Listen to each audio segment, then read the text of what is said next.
जय मसीह। तपाईहरुको माझमा आज विशेष भिडियो लिएर आउन पाउँदा धेरै खुसी महसुस गरिरहेको छु। आज म तपाईहरुको बीचमा दर्शन के हो भन्ने विषयमा बोल्न चाहन्छु। प्रोफेसिस र प्रोफेटिक के हो भन्ने विषयमा आज धेरै ठाउँमा यो विषयमा खोज अनुसन्धान र रिसर्च भइरहेको छ। न त यो वैज्ञानिक रिसर्चले पत्ता लगाउन सक्यो, न चाहिँ हाम्रो जेनरल अन्डरस्ट्यान्डिङले। त्यसै कारणले आज म दर्शन के हो अनि कसरी दर्शनलाई एक्टिभेट गर्ने भन्ने विषयमा तपाईहरुलाई बताउने छु। सर्वप्रथम अलिकति कन्सेप्टलाई म क्लियर बनाउन चाहन्छु। दर्शन पाउनु तब दर्शन प्रयोग गर्नु अगाडिको जीवनलाई हामी हेर्छौं भने जति पनि आगमवक्ताहरू देख्छौं, जति पनि आगमवक्ताहरूको बोलावट भएको हामी देख्छौं, उहाँहरूको जीवनमा एउटा समस्या देखिन्छ।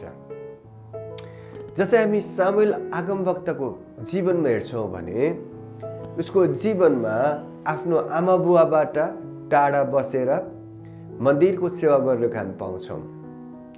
त्यो बाल्यकालमा आमा बुवासँग नभएर पुजारीसँग रहँदाको त्यो जीवनलाई हामी हेर्छौं। नेचुरली जस्तो किसिमको आवश्यकताहरू हुन्छ त्यो कुराहरू आमा बुवाले पुरा गरिदिन्छन् बाल्यकालमा। त्यो कुरा ऊ आफै नै पुरा गर्नुपर्ने थियो। त्यहाँनिर त्यहाँ पुजारी हुनुहुन्थ्यो, उहाँले एक किसिमले स्कुलिङ गरेको र शुद्ध जीवन जिउनलाई अनुशासित बनाएको हामी देख्छौं। अब यतापट्टि अरू आगमवक्ताहरू हेर्छौं भने जोसँग परमेश्वर बोल्नु भयो, विशेष गरी मोसाको जीवनमा हेर्छौं भने उसको जीवनमा ठुलो किसिमको घटनाहरू हामी देख्छौं। उहाँको जीवनमा विशेष गरी एक प्रकारको गल्ती तथा मिस्टेक्सहरू दोहोऱ्याइ पठाएको अनि त्यस प्रकारले उहाँ कुनै ठाउँमा उहाँ भेडा चढाउँदै हुनुहुन्थ्यो अनि भेडा चराइरहेको अवस्थामा नै त्यहाँनिर परमेश्वरले दर्शन खोल्नु भएको देखिन्छ। अनि त्यो दर्शन पाउनको निम्ति मोसाले धेरै कोसिस गरे होला, तर 40 वर्षको उमेरमा नै उले दर्शन अथवा परमेश्वरको निम्ति बोलावट महसुस गरे। वास्तवमा दर्शन र आगमबानी के हो भन्दाखेरि यो सिधै परमेश्वरबाट आएको वचन हो। जस्तो हामीले यसमा नयाँ करारमा यस प्रकारले एक्सप्लेन गर्यो, उजाड स्थानमा कराउनेको स्वर परमप्रभुको मार्ग तयार गर। अनि यहाँनिर यूहन्नाको जीवन एउटा दर्शी जीवन अथवा आगमवक्ताको जीवन हामी देख्न सक्छौं, किनभने उसको जीवनमा परमप्रभुको मार्ग तयार बनाउने एउटा स्वर थियो। त्यो कराउने स्वर, त्यो स्वर नै आगमबानी थियो।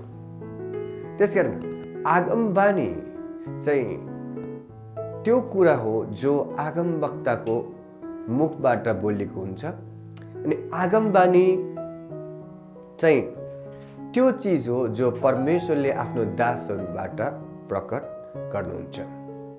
विशेष गरी आगमबानी परमेश्वरको दासहरूले बोल्ने विशेष वाक्यहरू, विशेष अनुच्छेदहरू हो जहाँनिर परमेश्वरको सन्देश हुन्छ।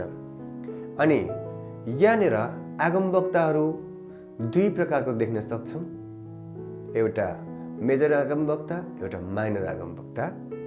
जो जसले परमेश्वर येशू केन्द्रित रहेर आगमबानीहरू गरेका थिए, त्यो आगमबानीहरूलाई हामी हेर्छौं भने त्यो आगमबानी गरेको कारणले उहाँहरू मेजर आगमवक्ता कहलाउनुभयो, जसको लागि चाहिने ठुलो इज्जत एउटा को दृष्टिकोणले हामी हेर्न सक्छौं। दानियल आगमवक्ता, यशायाह आगमवक्ताले गरेको महत्त्वपूर्ण आगमबानीहरू ख्रीष्ट केन्द्रित रहेको कारणले उहाँहरूलाई ठुलो आगमवक्ता भनेर पनि हामी भन्न सक्छौँ। भने यतापट्टि चाहिँ कन्टेम्पोरेरी इस्युजहरूलाई सम्बोधन गरेर समकालीन विषयवस्तुहरूसँग रहिकन आगमबानी गर्ने आगमवक्ताहरू जो हुनुहुन्थ्यो, योना, हौसे, जकारिया, मलाखी, उहाँहरू विशेष गरी चाहिँ माइनर आगमवक्ताको रूपमा स्थापित थिए। अब हेरौँ दर्शन के हो त। पुरानो करारमा यस प्रकारले व्याख्या गरेको छ कि म दर्शन नबोली बस्न सक्दिनँ, किनभने दर्शन एउटा हड्डीभित्रको जलन हो। यदि बोलेन भने मलाई पोल्छ। त्यसकारण कुनै व्यक्तिको जीवनमा एउटा फ्रेम अफ स्पिरिटले पगटेपछि उहाँको जीवनमा त्यो नबोली सुकाउँदैन। अनि उहाँ जुन प्रकारले कराएर, चिच्याएर अथवा चेतावनी स्वरूप जुन जुन ढङ्गले बोल्नुहुन्थ्यो, त्यो आगमबानीहरू नै आगमबानी त्यो समाजको लागि, ख्रीष्टको विषयमा लिएर र अन्य कुराहरूको आगमबानी हुन्थ्यो।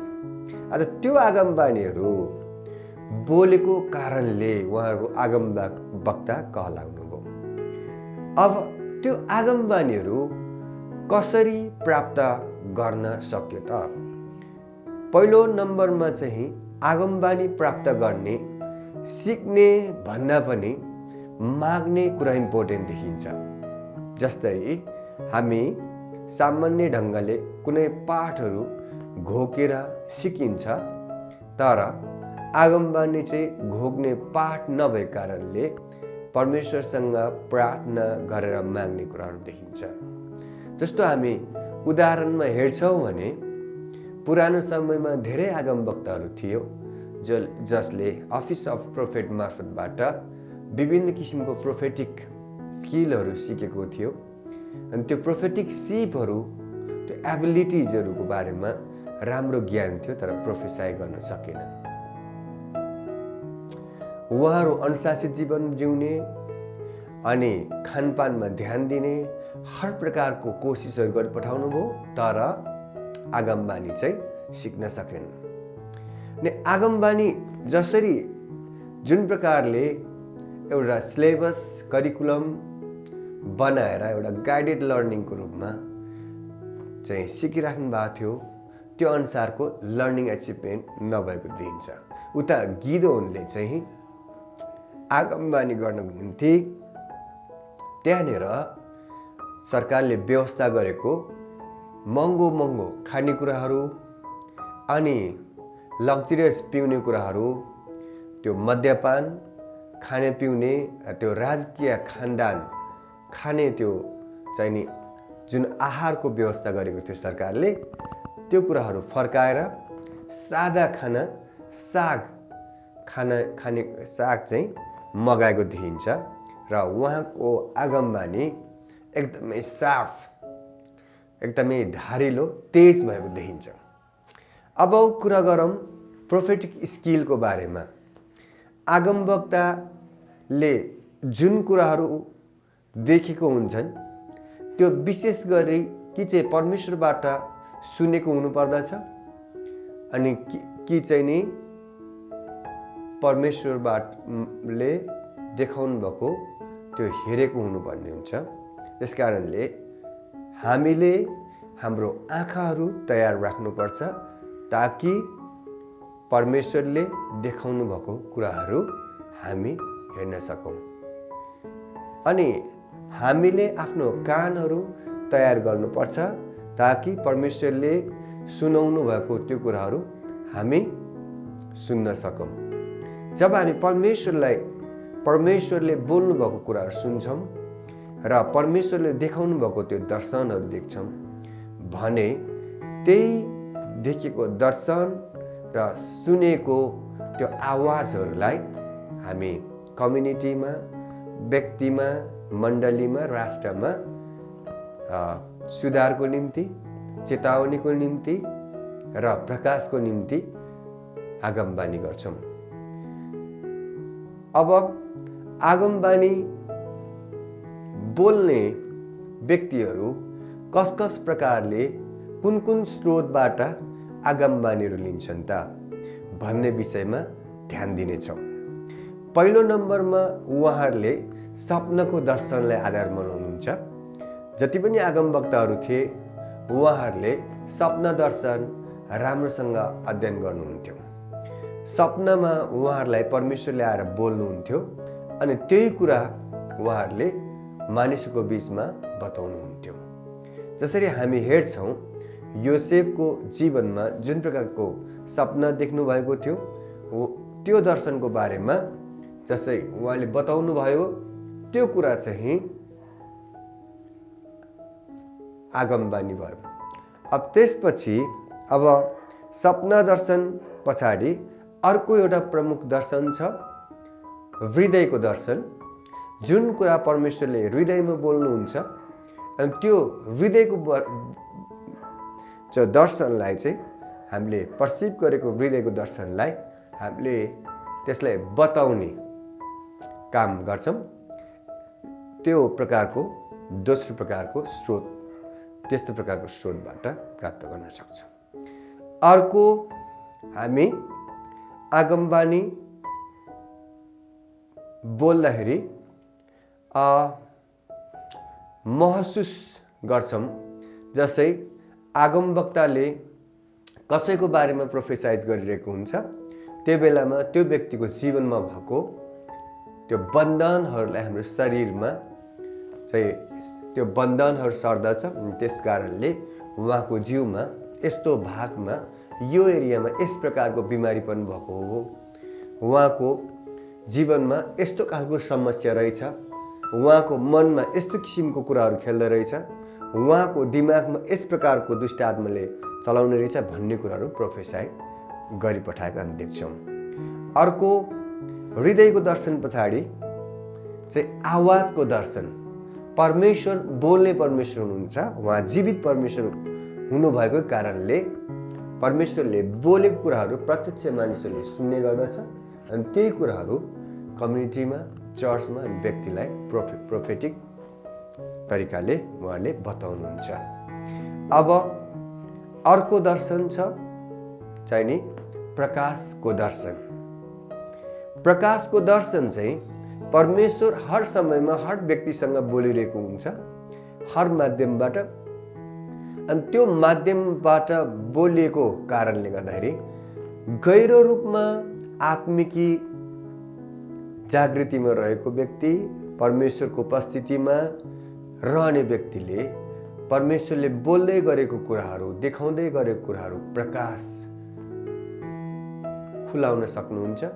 उहाँहरूले पर्सिभ गरेको न्युज आर्टिकलको मार्फतबाट होस् कि उहाँहरूले देख्नुभएको प्रत्यक्ष दृश्यहरूको मार्फतबाट होस् कि अथवा साइन वन्डर्स र मिराकल्सको आधारमा उहाँहरूले परमेश्वरले यस प्रकारले बताउनु भएको छ भन्ने कुराहरू इन्टरप्रिटेसन गर्न सक्नुहुन्छ। यसैले प्रकाश आगमबानीको प्रकाश भनेर भन्न सक्छौँ। अब अर्को महत्त्वपूर्ण कुरा चाहिँ यो चाहिँ हायर लेभलको प्रोफेटिक हो। यसमा चाहिँ मस्ट एकुरेट प्रोफेटिक भनेर पनि हामी भन्न सक्छौँ।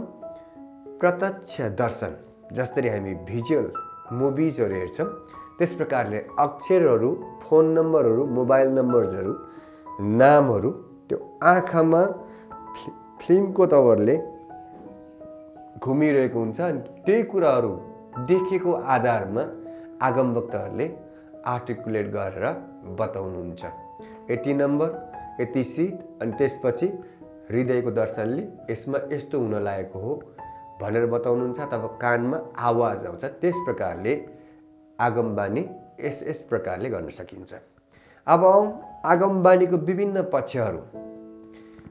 आगमबानी गर्नुभन्दा अगाडि कस प्रकारले जीवन जिउनुपर्छ हामीले खानेकुराहरूमा ध्यान दिनुपर्ने देखियो। शुद्ध खानेकुरा खानाले विशेष गरी साग अनि ले चाहिँ नि एकदमै राम्रो मस्ट एकुरेट प्रोफेटिक भिजन चाहिँ हामी पाउन सक्छौँ। जस्तै गिदोनको जीवनमा हेर्छौँ भने त्यो चाहिँ महँगो खानेकुराहरूभन्दा साग खाएको कारणले त्यो एकुरेट प्रोफेसिज गरेको हामी देख्न सक्छौँ। खानेकुरामा पनि हामी ध्यान दिनुपर्ने कारण जब हामी हृदयबाट कुनै कुरा खान्छौँ भने हामी हृदयबाट परमेश्वरलाई धन्यवाद दिन्छौँ। हाम्रो आत्मा सन्तुष्टिको लेभल हायर हुन्छ। हामीले दर्शन प्राप्त गर्नको निम्ति हामी त्यो लेभलमा रहनु जरुरी छ।